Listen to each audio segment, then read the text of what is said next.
ഇന്ന് അക്ഷയ തൃതീയാണല്ലോ അല്ലേ? മറ്റ് മതസ്ഥർക്ക് അറിയില്ലല്ലോ, അപ്പോൾ അവർക്ക് വേണ്ടിയിട്ട് പറയണേ. ഗോൾഡ് മേടിക്കുന്ന ദിവസം എന്നായിരിക്കും അവർ വിചാരിക്കുന്നത്. അതൊക്കെ ഇപ്പോൾ ഒരു മാർക്കറ്റിങ്ങിൻ്റെ തന്ത്രമായിട്ട് ഇതിൻ്റെ പ്രാധാന്യമൊക്കെ എല്ലാവരും പറഞ്ഞു വരുന്നതാണ്. ബട്ട് സ്റ്റിൽ നമ്മൾ എന്തെങ്കിലുമൊക്കെ വാങ്ങിക്കാൻ ഒരു നല്ല സമയം നോക്കുന്നത് ഓഫ് കോഴ്സ് ഇറ്റ്സ് ഗുഡ്. എന്താണെന്നറിയോ, ഇപ്പം അതിനൊരു വേറെ തരത്തിലുള്ളൊരു ഒരു ഒരു മാനസികാവസ്ഥ ഉണ്ടാക്കും അല്ലേ? ഇപ്പോൾ ഇന്ന് അക്ഷയ തൃതീയാണെന്ന് പറയുമ്പോൾ എല്ലാവരും വിചാരിക്കും, ഓ കുറച്ച് പൈസ ഉണ്ടായിരുന്നെങ്കിൽ ഗോൾഡ് മേടിക്കുമായിരുന്നു, ഗോൾഡ് എന്തായാലും ആവശ്യമാണ് അല്ലേ? നമ്മുടെ മനസ്സിൽ അങ്ങനെ വരില്ലേ?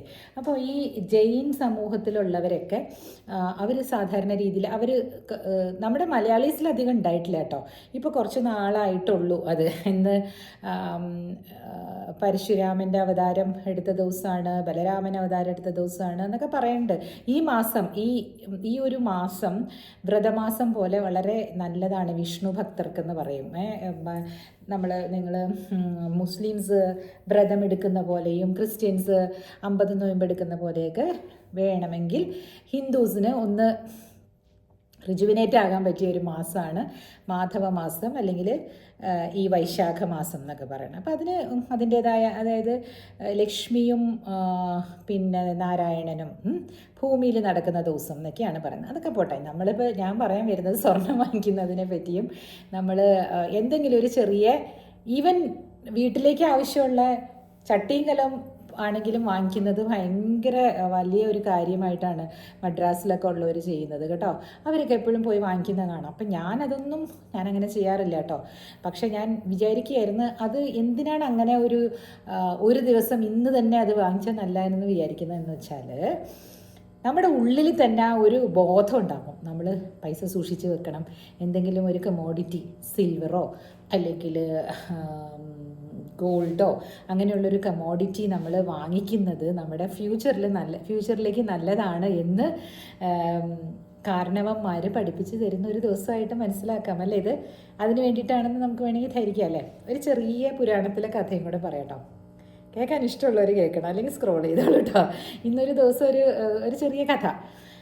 എന്താ പറയണതെന്ന് വെച്ചാൽ, ഈ പാണ്ഡവർ എക്സൈലിൽ പോയല്ലോ. അപ്പോൾ അവർക്ക് വിശപ്പും ദാഹമുള്ള മനുഷ്യരല്ലേ, അവർ രാജാക്കന്മാരാണല്ലോ. അപ്പോൾ അവരെ കാണാൻ പലരും വരികയും ചെയ്യും. ചിലപ്പോൾ കാട്ടിനകത്താണെന്ന് കരുതിയിട്ട് എപ്പോഴും കായും ഇതുമൊക്കെ പറിച്ച് കഴിച്ചിട്ട് വിശപ്പെടുക്കാൻ പറ്റില്ലല്ലോ. കുറേ ആളുകൾ വരുമ്പോൾ ചിലപ്പോൾ ഋഷിമാരൊക്കെ ആയിരിക്കും. പാണ്ഡവർ അവർ തങ്ങുന്നുണ്ടെന്ന് പറഞ്ഞാൽ അവരെ കാണാൻ ചിലപ്പോൾ വന്നെന്നിരിക്കും. അപ്പോൾ അക്ഷയപാത്രം എന്ന് പറഞ്ഞൊരു പാത്രം കൊടുത്തു എന്നാണ് പറയണത് പാഞ്ചാലി കഴിച്ചു കഴിഞ്ഞാൽ പിന്നെ അതിൻ്റെ ഉള്ളിൽ നിന്ന് ചോറും കറിയൊന്നും വരില്ല, അല്ലെങ്കിൽ ചോറും കറിയും എന്ത് വേണം, എത്ര ആൾ വന്നാലും തരുമെന്ന്. അതാണ് അക്ഷയപാത്രം എന്ന് പറയുന്നത്. അപ്പോൾ ഈ അക്ഷയ തൃതീയ എന്ന് പറയുന്നതിനും അതുപോലെ തന്നെ ക്ഷയിക്കാത്തത് 3-ാം ദിവസം ഇത് കഴിഞ്ഞിട്ട് ഇതുണ്ടല്ലോ, അത് കഴിഞ്ഞിട്ടുള്ള 3-ാം ദിവസമാണ് ഈ അക്ഷയ തൃതീയ എന്ന് പറഞ്ഞിട്ട് വരുന്നതെന്ന് പറയുന്നു. അപ്പോൾ ഇതൊക്കെ ഈ പണ്ടത്തെ ആളുകൾ നന്മ ചെയ്യാൻ വേണ്ടിയിട്ടും അല്ലെങ്കിൽ നല്ല കാര്യങ്ങൾ പ്രചരിപ്പിക്കാൻ വേണ്ടിയിട്ടും ഒക്കെ ഉണ്ടാക്കുന്ന ഓരോ കഥകളാണ് കേട്ടോ ഇതെല്ലാം. അത് നമ്മൾ ഫോളോ ചെയ്യുന്നതിൽ തെറ്റൊന്നുമില്ല, നല്ല കാര്യമാണ്. അതൊക്കെ ഫോളോ ചെയ്ത് കൊണ്ടുപോകുന്നതും നമ്മുടെ റിച്വൽസൊക്കെ അതുപോലെ കൊണ്ട് നടത്തുന്നതും എല്ലാം നല്ലത് തന്നെയാണ്. നമ്മുടെ സയൻസിൻ്റെ ഭാഗമായിട്ട് ഇതൊക്കെ തന്നെ ചെയ്യുന്നത് നല്ലതാണ് അല്ലേ? അപ്പോൾ അക്ഷയ തൃതീയ ആയതുകൊണ്ട് ഞാൻ എത്രയും പറഞ്ഞു എന്ന് മാത്രം. പിന്നെ ഇന്ന് എനിക്ക് വേറൊരു കാര്യം കൂടെ പറയാനുണ്ട്. നിങ്ങൾ ഈ BA ആളൂർ എന്ന് പറഞ്ഞ ആൾ മരിച്ചത് കേട്ടായിരുന്നു?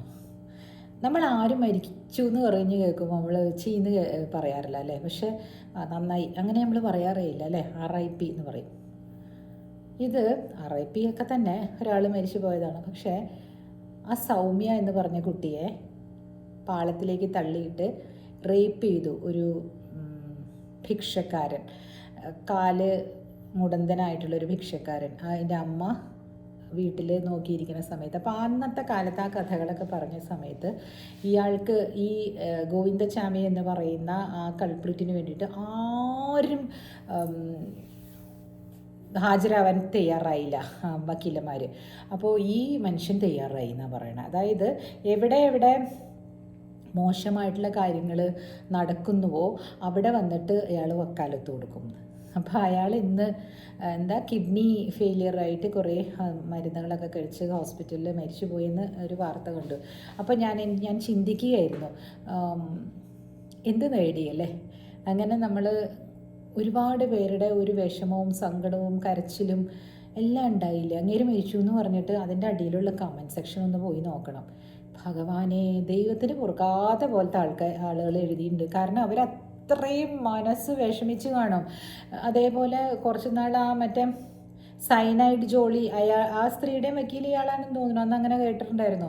ഞാൻ പിന്നെ അതിൻ്റെ പിന്നാലെ പോകാൻ പോയില്ല കേട്ടോ. ഇന്നത് ഒരു വാർത്ത വായിച്ചപ്പോൾ ഞാൻ ആലോചിച്ചു, നമ്മൾ ചെയ്യുന്ന പ്രവൃത്തികൾക്ക് എന്തെങ്കിലും ഒരു നല്ല ഔട്ട്കം ഉണ്ടായാൽ മാത്രമാണ് ആളുകൾക്ക് കുറച്ചെങ്കിലും നമ്മളോടൊരു ഇഷ്ടമല്ലെങ്കിലും വേണ്ടില്ല, വെറുപ്പുണ്ടാകാതിരിക്കും അല്ലേ. ആ പ്രവൃത്തികൾ കൊണ്ട് എന്തെങ്കിലും നാടിനോ വീടിനോ ഒക്കെ എന്തെങ്കിലും ഒരു എന്താ പറയണേ ഗുണമുണ്ടോ, ഉണ്ടായിട്ടുണ്ടോ അങ്ങേരെ കൊണ്ട്. അപ്പം ഒരു കാര്യം കൂടെ എനിക്ക് അതിൻ്റെ ഇടയിൽ പറയണം തോന്നി. ഞാൻ വക്കീലാണല്ലോ. അപ്പം ഞാൻ കുറേ നാളുകളിങ്ങനെ, ഞാൻ പറഞ്ഞിട്ടില്ലേ, ഞാൻ ഫ്രീ ആയിട്ട് ചെയ്ത് കൊടുത്തിട്ടുണ്ട് ആളുകൾക്കൊക്കെ. കുറേ നാളുകൾ പ്രാക്ടീസ് ചെയ്യുകയും കുറേ നാൾ കോടതിയിൽ പണിയെടുക്കുകയൊക്കെ ചെയ്തിട്ട് ഇപ്പം ഞാൻ ഇവിടെ വന്നിങ്ങനെ ഇരിക്കുന്നില്ലേ, അതിനെ പറ്റിയിട്ട് ഞാൻ ഓൺലി യൂട്യൂബിലും ഇൻസ്റ്റയിലും ഒക്കെ എൻ്റെ എന്തെങ്കിലും സ്റ്റോറീസ് പറയും, നല്ലോണം വായിക്കും, നല്ലപോലെ റെസ്റ്റ് എടുക്കും. ഇതൊക്കെ തന്നെയാണല്ലോ ഇപ്പം ഞാൻ ചെയ്യുന്നത്. അതിനെ പറ്റിയിട്ട് എന്നെ അറിയുന്ന, എൻ്റെ ചെറുപ്പം മുതലേ അറിയുന്ന ഒരു ചേട്ടൻ വളരെ എന്നെ ഇങ്ങനെ വേദനിപ്പിക്കുന്ന രീതിയിൽ സംസാരിച്ചു. എൻ്റെ കുറച്ച് ഫ്രണ്ട്സും സംസാരിച്ചിട്ടുണ്ട് കേട്ടോ. അങ്ങനെ ഫ്രണ്ട്സ് എന്ന് പറയാനായിട്ട് നമ്മൾ ഈ സ്കൂൾ ഫ്രണ്ട്സ് ഇല്ലേ, ഈ അലുമിനായി മീറ്റിങ്ങിലൊക്കെ അതെങ്ങനെയായിരുന്നെന്നറിയോ ഡയലോഗ്? നിങ്ങളെപ്പറ്റി ഞങ്ങൾക്ക് നല്ല അഭിമാനമായിരുന്നു, നിങ്ങൾ നല്ല മിടുക്കിയാണ്. എന്നെ പറയണതാണേ ഒരാൾ. നിങ്ങൾ ഈ യൂട്യൂബിലും ഇൻസ്റ്റഗ്രാമിലൊക്കെ വന്നിരുന്ന് ഇങ്ങനെ ഉണ്ടാക്കാൻ നടക്കാതെ, അതാണ് ഒരു വേർഡ് കേട്ടോ, പ്രാക്ടീസിന് തിരിച്ചു പോകൂ. അരെ, ഞാൻ പഠിച്ചതും എനിക്ക് ചെയ്യാൻ പറ്റുന്നതുമായ കാര്യങ്ങൾ ഇവിടെ ഞാൻ പറഞ്ഞില്ലേ, അബുദാബിയിൽ എനിക്കിവിടെ പ്രാക്ടീസിന് പോകാൻ പറ്റത്തില്ല.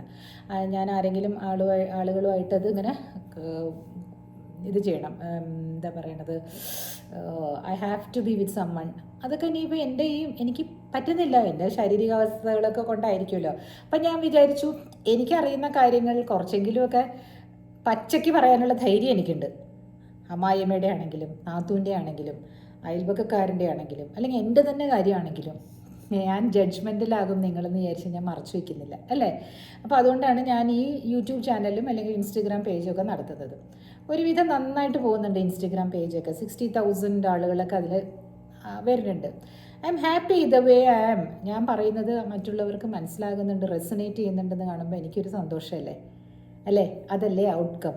പണം മാത്രമാണോ നമ്മൾ നോക്കുന്നത് അല്ലേ. എൻ്റെ മനസ്സിൽ വന്നതാണ് ഇന്ന് അയാൾ മരിച്ചു എന്ന് പറഞ്ഞപ്പോഴേ, അതിൻ്റെ അടിയിൽ വന്ന കമൻസും ഒക്കെ കണ്ടു കഴിഞ്ഞപ്പോൾ ഞാൻ ഇത് ഓർത്തു. എന്നെ ഇങ്ങനെ കുത്തി നോക്കുക. അതായത് ഞാൻ ഈ യൂട്യൂബ് നടത്തുന്നതൊന്നും മഹാകാരിയല്ല, പിന്നെ ഇൻസ്റ്റഗ്രാം ചെയ്യുന്നത് മഹാകാരിയല്ല.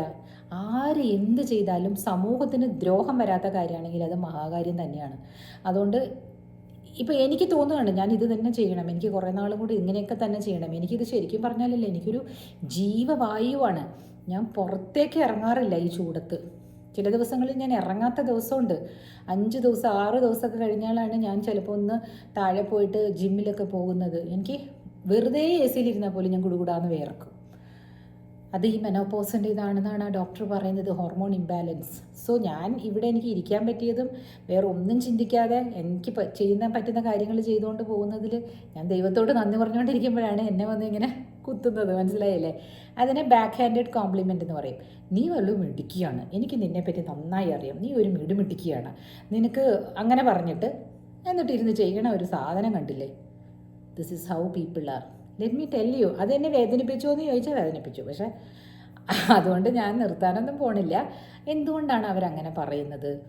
എൻ്റെ ശരിക്കുള്ള സക്സസ്സിൽ അവർക്ക് ഇഷ്ടമില്ലായ്മ കൊണ്ടല്ലേ? കാരണം ഞാൻ ഇപ്പോൾ ഒരു കോടതിയിൽ, എറണാകുളത്തെ ഒരു കോടതിയിൽ പ്രാക്ടീസ് ചെയ്യുന്നുണ്ടെങ്കിൽ കുറച്ച് പേരൊക്കെ അറിയുമായിരിക്കും, പ്രാക്ടീസൊക്കെ ചെയ്ത് നന്നായിട്ടൊക്കെ പോകുമ്പോഴേക്കും അറിയുമായിരിക്കും.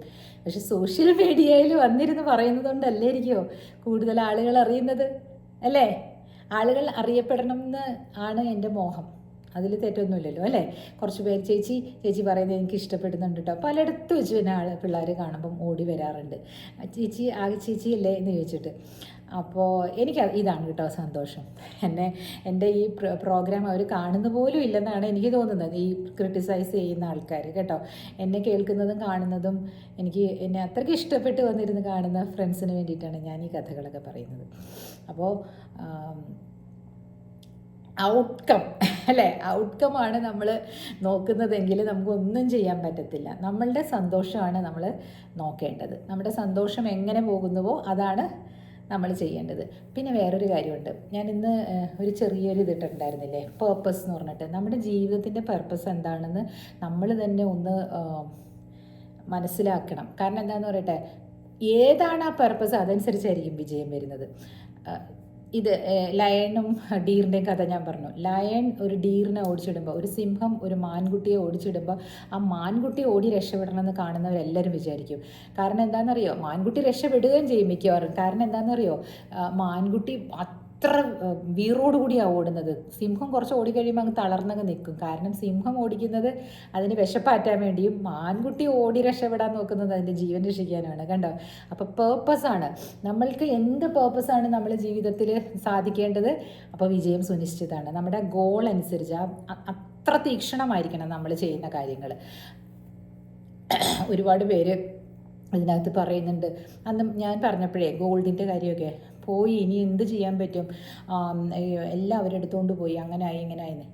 ഞാനൊരു കാര്യം പറയട്ടെ, 1 ഗ്രാം നമ്മൾ വാങ്ങിക്കാനായിട്ട് ഇപ്പം അതെ പൈസ കൂടുതലാണ്, 10,000-ഓളം രൂപ വേണ്ടി വരും.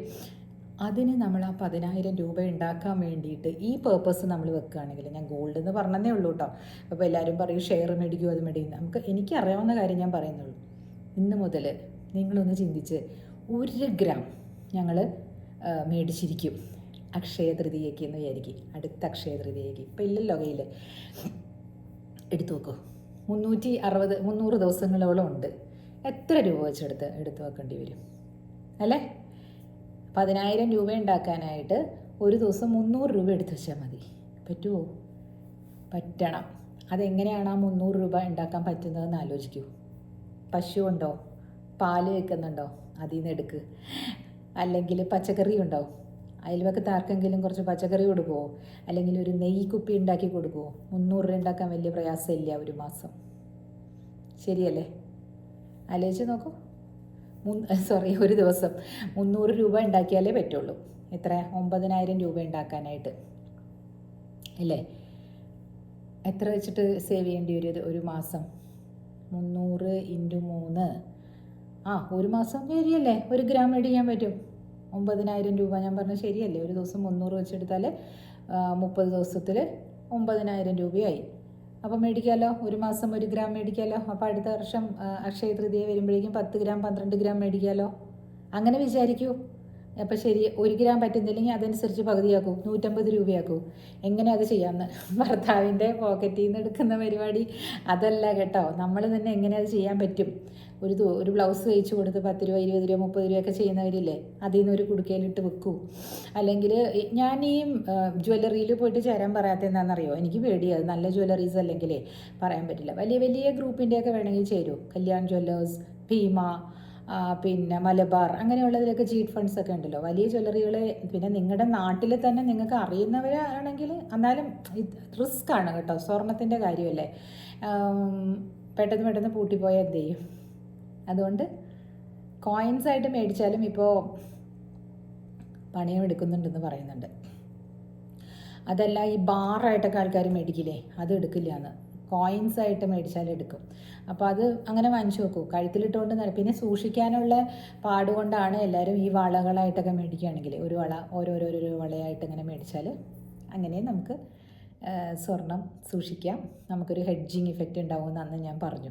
എൻ്റെ ചെറിയ അറിവുകളാണ് ഞാനിവിടെ വന്നിരുന്ന് പറയുന്നത് കേട്ടോ. നിങ്ങൾക്ക് ഇഷ്ടപ്പെടുന്നുണ്ടെന്ന് കരുതി തന്നെയാണ് ഞാൻ ഈ ചാനൽ ഓപ്പൺ ചെയ്ത് വെച്ചിരിക്കുന്നത്.